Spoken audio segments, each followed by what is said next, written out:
So here we go, folks. Right now, seriously, a very funny man. He's gonna do a great job for you. Give it up for Joe Leary, folks. Get him here, Joe Leary. Right, thanks, Scott. Wow. Wow, I gotta follow that. Holy shit, man. You know, I almost didn't make it here. Now I wish I didn't, you know? I almost didn't make it here, but, you know, it wasn't the snow. It was my wife. She's a nut. My wife's a nut. Tonight's the night that she decides that she wants to sit down and talk about making living wills. Like she's just gonna slip into a coma. I'm gonna pull the plug too quick, you know? Like, I'm going down with a cold, Joe. Pull the plug. Pull the plug. Get rid of her. You know, but on the way out, I'm leaving. I'm on the way out. She's like, you know, honey, Joe, I've been thinking about it for a long time. You know, I said, you know, I can't go on without you, so I hope I die first. Like, yeah, hope she dies first too. You know what I mean? It's amazing I can get time with her anyway. She's always on the computer playing Farmville. You know that game on Facebook, right? You've heard it, right? Come on, where are my Farmville people? I know you're out there. I know people are addicted to this. I guarantee, like, if you look around, I guarantee you, there's people right now like farming on their phone. They're sitting out there farming. If you look around, someone's doing it. I know it. Oh, Hank, is he looking at me because I gotta slaughter some pigs for bacon before we go home? I can't wait. You know, my wife, she's crazy. She drives me crazy with this. The alarm clock goes off at 4 a.m. I'm like, what the hell are you doing? It's like, I have to harvest my strawberries or they'll die. Woman can't boil an egg. Yet she's got acres and acres of virtual crops. Farm animals of all kinds, you know. She's like a regular land baron. The scary thing is sometimes she thinks it's real. I'm like, honey, I'm going out to the store to get milk. Like, don't worry, take it for one of my cows. I'm like, all right, nut job. You know, look, this shit, it's not for me, this shit. I'm not into that. Look, if I'm going to waste half my day on the computer, it's not going to be to run a farm. I got news for you, you know, tending to sheep. Maybe if they had a game called Whoreville. How you talking, baby? You know, that's my style, you know, tending to my flock of ladies, not some sheep. But, I digress. Look, it's something she likes. It's something she's interested in. I'm married. I want to enjoy what she enjoys, right? I want to be a part of her life. So just to communicate, I got my own farm. And we became neighbors. You know, now I'm up at 4 a.m. harvesting crops every day. You know, but the thing is, she's always sending me these stupid requests on Farmville, and she gets pissed when I don't answer them. She's like, how come you didn't send me 5 nails to finish my barn raising? I'm like, oh, fuck, what are you talking about, man? You know, but I get pissed because she's actually better at it than I am. So last week I stole a password. I logged in. I destroyed her crops, burned down her barn. I slaughtered all her animals. Done. Done. You know, it's like, what happened? Oh my God, what happened to my farm? I'm like, I think you got a virtual cattle rustler or something. Yeah, I don't know what it is. But, you know, there's no communication, right? No communication. In marriage, she says, Joe, she's convinced I have attention deficit disorder because I don't listen to a word she says, you know? She's barking orders at me, and I'm smiling and nodding, but in my head I'm thinking, shit, do I have to harvest any crops on Farmville? You know, Whoreville would be a cool game. Well, you know, and the truth is, you know, I don't have ADD. I try to tell you, I don't have ADD. The truth is, I just don't give a shit. That's the thing. I don't give a shit about it. It's not like we talk. She doesn't talk to me. No communication. All she does is text. Everything is texting today. Text. Even her. Text, text, text. You know, even in the same house, she's texting like, what are you doing upstairs for so long?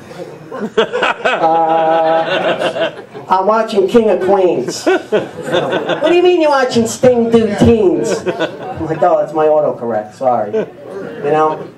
Next to me in bed, watching TV, just laying there, she's texting me. Even during sex, she's texting. She can't get away from it. I'm doing my thing, you know, from behind, I'm doing my thing.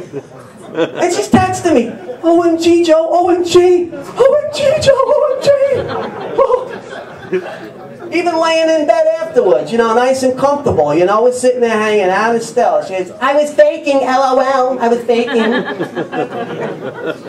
Unbelievable. You know, so I turn on Dr. Oz, you know, just I hear some, he's got some marriage stuff going on, you know, so I turn on Dr. Oz, and the first thing I hear is, chances are your wife is cheating on you.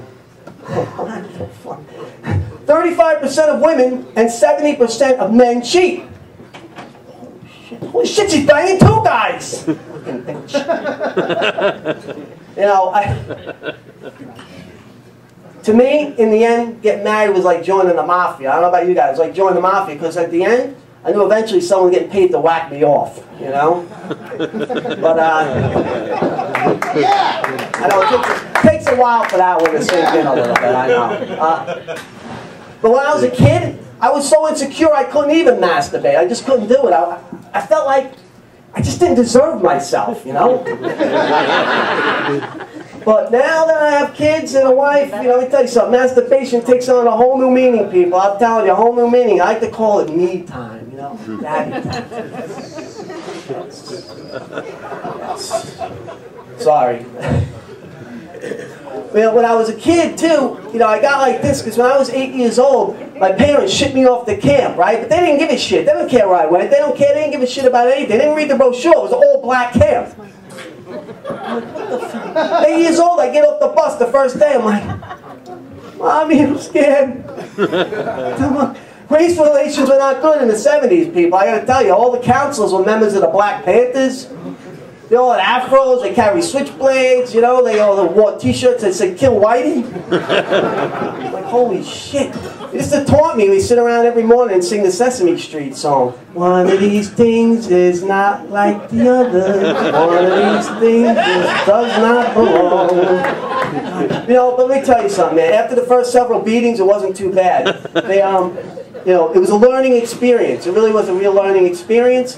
You know, growing up in a all-white neighborhood, I didn't know anything about black culture. I didn't know anything about, you know, how the oppression that black people felt. Now I did, you know.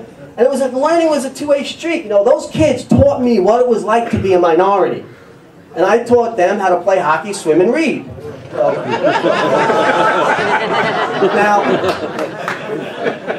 now, I know we're not a racially diverse crowd here right now, but you know, some people, you know, take that as offense because this country just got too goddamn politically correct, you know? We're too politically correct in this country. Everybody get worried about what you say. That's why I carry pictures of minority children in my wallet, you know? I always carry, you know, a few minorities. It's like get out of racism free cards, you know what I'm saying? In case I say something or tell a joke that might be construed as racist. I got my little cards there. You know, for instance, how do you know a Chinese guy robbed your house?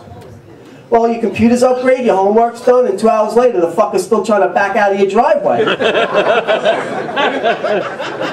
Now, some people, probably Chinese, would think that is racist. You know, I like it, think it's poking fun, right? You know, it's funny, you know?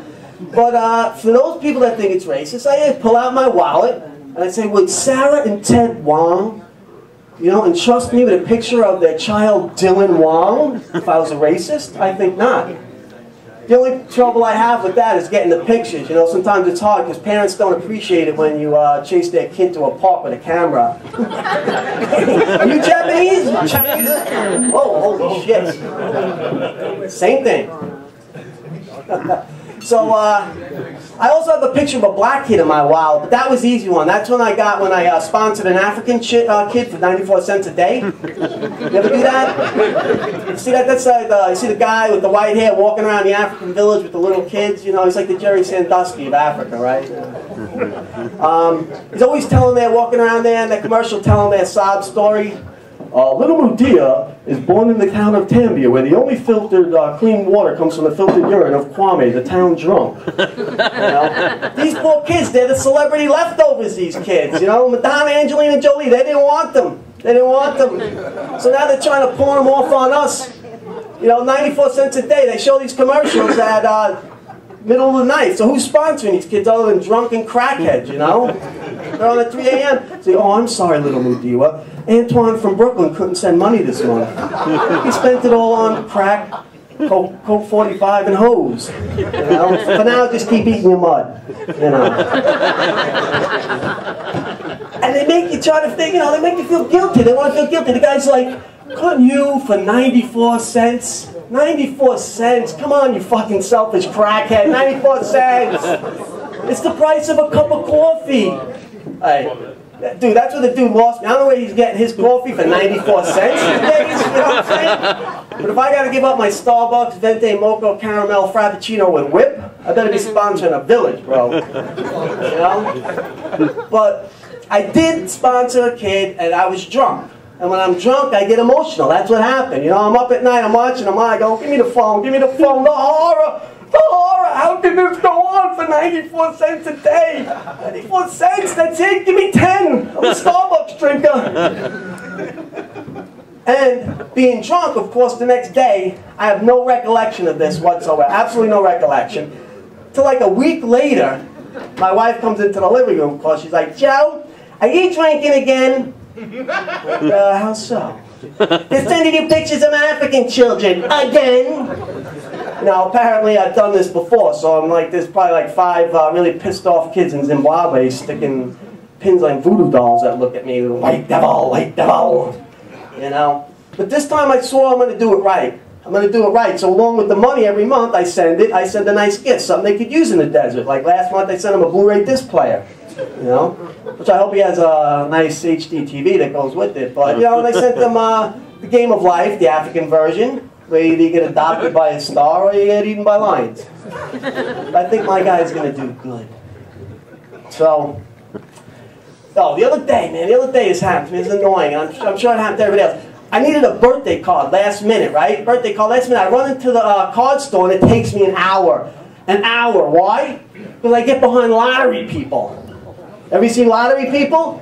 Yeah, they haven't made it past 3rd grade, but when it comes to lotto, it's like they got a PhD in economics, you know what I'm saying? It's like, yeah, give me the 5437 $1 straight, 827 50-cent box, 5421 combo, 222's 1 straight combo box, and make sure none of this money goes to Al Qaeda, you terrorist bastard.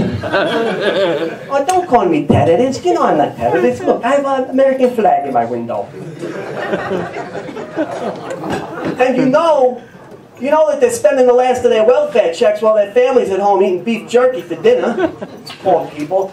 You know, the guy's going fast as he can, like tick, tick, tick, tick, tick. Okay, what? Tick, tick, tick, tick, tick, tick. Okay, what? Tick, tick, tick, tick. Okay. And just when you think they're done, just when you think they're finished, your light is at the end of the tunnel, they go to the scratch-offs. Oh, shit. Yeah, give me a 3 number 8s, 4 number 7s, give me a number 22, but not the first one. Give me the second one. That's the lucky one. This is 40 years. That's going to be the lucky one. You know? And oh, by the way, can you just check these 3,000 tickets I found on the floor of my car to see if they're winners too? You know, then when they're done with that, they get into their 1970 station wagon that's blowing smoke all over the place. They can't even fit in it because it's filled to the brim with newspapers that I'm sure they never read. They say to the guy, why do you need all those newspapers? They're going to be worth something someday. Like, yeah. We're going to go to a paperless society and you're going to have all the paper. Yeah, be like, gold. We'll be coming to you. You know, because these people, they're the same people that you watch on TV that are the hoarders. They're the lotto people and the hoarders. He gets in the station wagon, he drives all over New York State to every garage sale, haggling with someone over a 50-cent Buddha doll. You know? And then when they're not hoarding or playing lotto, it's a guy at the racetrack you see going, come on, number 3, come on, number 3, come on, number 3. Fixed, it's fixed, I know it is. Tell your mother I broke even. You know, well, internet stuff, you know, I still get like a little naive when it comes to the internet shit. You know, the other day I got an email from this hot young girl named Amber with a picture. I'm like, yes, Amber. Turns out she's looking for a slightly overweight, balding, middle-aged Larry Bird lookalike from Levittown, Long Island. Shit, that's me. And she even invited me to check out her webcam. Yes. Of course, you know, it was all a scam, you know. Amber charged me $50 an hour to watch a fat hermaphrodite do weird things with a shoehorn. That's $5 grand to ever spent, guys. Don't doubt it. Yeah. So I have 3 young daughters, you know, and like a lot of parents. When my first daughter was born, I said, this is the most beautiful child ever conceived on the face of the earth, anytime, ever. My God, magazines should be killing to have them on her cover. Oh, but she's like an angel fallen from the heavens, you know? Then the other day, my wife breaks out the baby pictures, and I'm like, what the fuck was I thinking? She's hideous. Oh my God, she was hideous. She looked like one of those creepy hairless cat things. Her eyes didn't line up. Like, what the fuck? You know, it's all right. Don't be she's beautiful now. We had our concerns. But also, when she was born, I was so overwhelmed. I was so overwhelmed. I'm like, I love this child so much. I've never loved anything in my life as much as I love this child. I don't think of anything I could love any more than this child. I even told my wife, I said to my wife, I go, look, we cannot have another child. I love this child so much, there's no love left over for the next one. You know, but then she talked me into it. We wound up having our second daughter, you know, and of course I found out that I was right. There is no love left over for the second one. There's just not. You know, that's why the second one always gets screwed. You know, anybody here, second child, middle child, you know what I'm talking about. You get screwed. With the first one, we were like, oh, she's so beautiful. Oh my God, she's so beautiful. With the second one, I was like, she's all right. She doesn't have an abnormally large head. I hope that fixes itself. I don't know. And with the first one, there are like 10,000 pictures, you know. With the second one, she must think she's adopted because there's large gaps of her life missing, you know, from our pictures. You know, so I went and got one of our first Disney pictures, and I had to Photoshop her in, crop her in. But then I didn't have Photoshop, so I had to like whip her out and staple her right into the friggin' picture. I was like, here you go, honey, here you go. You know, so by the time the third one came, no one even gave a shit. No one even cared. No one gave a shit. It was like, no one came to the hospital. Okay, you know, it was more of an annoyance. Like, you done pushing that kid out? Can we get out of here already? Come on, let's move on with this thing, you know? And over the years, over the time, it just broke my resolve little bit by little, you know? At first, I'm like, oh, you know, I hope they grow up to be pretty and they grow up to be healthy. You know, and then they started school. And I said, well, you know, I hope they're really smart, and I hope that, you know, that maybe one of them will be a doctor. You know, now I'm just like, please, God, don't let them grow up to be filthy whores. Please, God, don't do this to me. Don't do this to me. You know, and, you know, it sounds bad, but it's legitimate, man. Who's the role models now? Lindsay Lohan and Snooki? Come on, man. You know what I'm saying? Plus, I got 3. I said 3, right? The odds are not in my favor. Chances are one of them's going to be, you know what I'm saying, you know?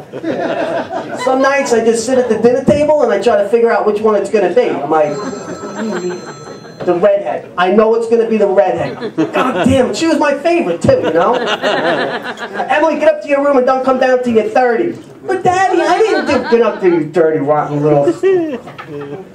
You know, and I can see this already with Facebook, and I can see these postings on Facebook already. Date the Leary girls, date them, 3 to choose from, good odds at that house.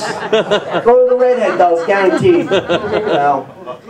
But there's no, you know, society doesn't help either. Society, my daughter wanted me to buy her a doll. I had to bring this because there's no way I could explain it. So my 6-year-old wants me to buy her this. This is what a 6-year-old wants. Look at this thing. Look at this thing. You know, they call these dolls brats, right? They should be called whores. It's like the girl in high school voted most likely to get herpes. And they give them these names like Sasha, Yasmin, Chloe. Whore names. You know, and they come with hobbies. Like this one came with one, you know, smoking weed, piercings, and getting triple teamed by black guys named Samson. That's nice. And then, you know, as a father, I want to buy my daughter a doll named Agnes, you know, like, who dresses like a Jehovah's Witness. You know, maybe her hobbies are like sewing, celibacy, and reading the Bible, you know? I don't know, but this is what they want. This is what I got to get them, you know what I'm saying? It's terrible. They go, here, honey, come here, baby, come here. Daddy bought you a new doll to play with. Here you go, honey. Now go learn to be a whore. There you go, that's right. And don't forget the shoehorn. We want to do this right, honey. All right, that's my time. Let's get Scott back up here. There's some more.